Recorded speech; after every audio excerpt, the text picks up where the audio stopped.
Hello there guys, it's Toad Peregrine 4 here with a quick video showing off my most recent finished project, the C.R Tamasek.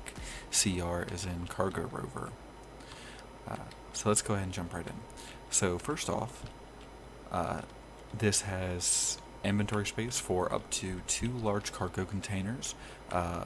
One of these or both of these can be swapped out with hydrogen tanks, and you can also put oxygen tanks in here.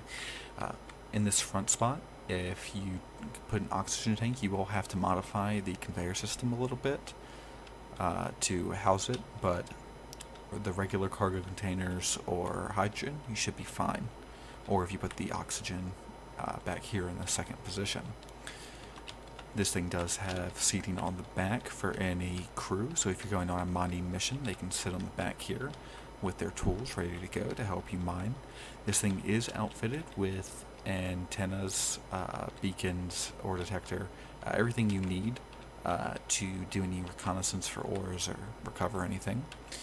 It does have a camera up here as well, so anyone in the back can watch in front of you, or if you are perched on a hill, you can scope forward and see quite a far distance away. This thing is powered by battery and solar, so it doesn't actually have any reactors, although it would not be difficult to add one if you wanted. So on the back here we have a power summary as well as a damage report. On the right here we have a cargo listing as well as a connector, which is designed to connect to a platform.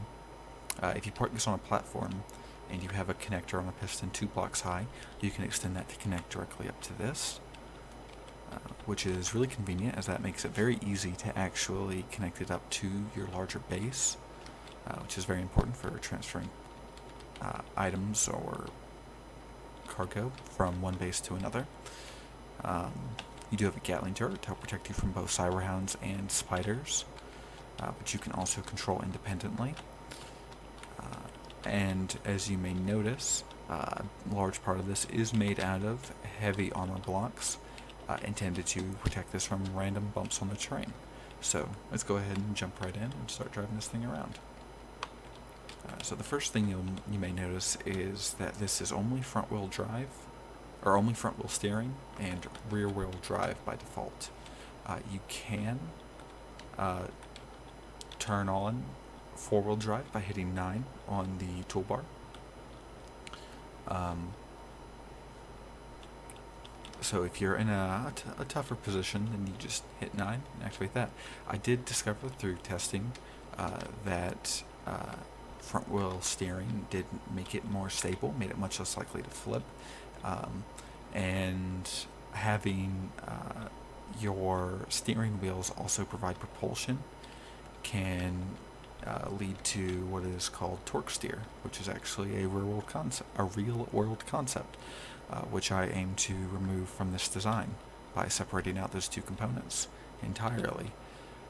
From the cockpit, you have access to the handbrake by hitting 1, the gattling turret control by hitting 2, the beacon and antenna on 3 and 4, switching the lock on the connector on 5, and as I mentioned before, 4-wheel drive on and off at 9. This thing is limited to 125 kilometers per hour.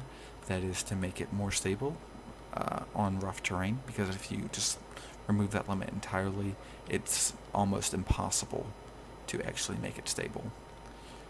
This thing is tuned for Earth gravity in particular. However, I have tested it and it works great on both Mars and the alien planet. For modded planets, you will have to potentially adjust the suspension yourself, so strengthen it up a bit if the planet that you're playing on has particularly high gravity, or soften it a little bit if your planet has low gravity. But for the 3 default planets, it works just fine. This thing's not really intended for moon use, however you absolutely could. It's just the suspension is way too stiff for 0.25G, so that is something to keep in mind. Now this thing does also have gyroscopes, which you may have seen me use on and off.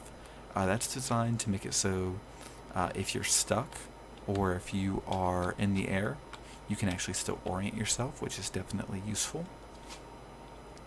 Now, and when I'm actually turning, I am using the wheels themselves, not just the gyroscopes, although the gyroscopes do help. You will have to play around with it and determine when is best for what. But you'll notice I'm going fairly fast and still extremely stable. I mean, this is certainly faster than the player can move.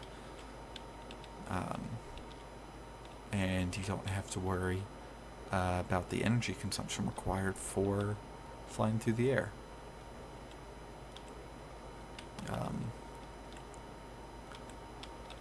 That said, I would highly appreciate your comments and suggestions. Please just let me know if you have any ideas. But thank you for watching, and I will talk to